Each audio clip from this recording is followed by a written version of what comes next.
godātie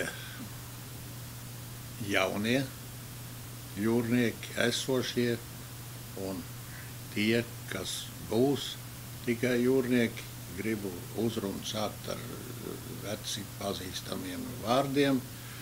Latvija, brauciet jūriņā. Dzirdējis esmu pa jūsu ieceru Salatsgrīvā uztaisīt kuģi biblioteku, ja biblioteku kuģi, kā saka. Un tā ir labi iecer, es domāju. Un tā būs vieta, kur satikties gan bijušiem jūrniekiem, gan nākošiem jūrniekiem, aprunāties, atrast pienācīgu literatūru, tehnisko literatūru, kas vajadzīgs, lai tiktu pa jūrnieku.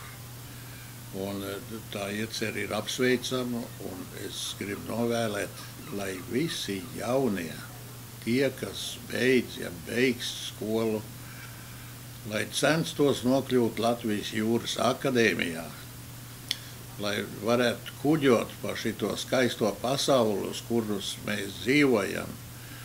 Un darbs ir, kas vēl var būt interesantāks, ja tu var aizbraukt vienu dienu vienā ostā, pēc 2 dienām, ja pēc 3 dienām tu esi 3. ostā, ja 2. ostā, un vēl pēc kaut kādu nedēļu tu esi otrā puse ekvatoram.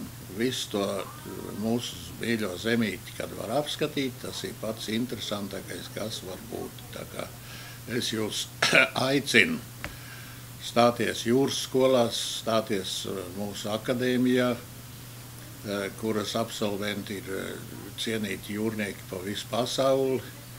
Ir ļoti jauni un talantīgi kapteiņi jau, mehāniķi, un es no sirds novēlu jums arī aiziet un tapt pa jūrniekiem.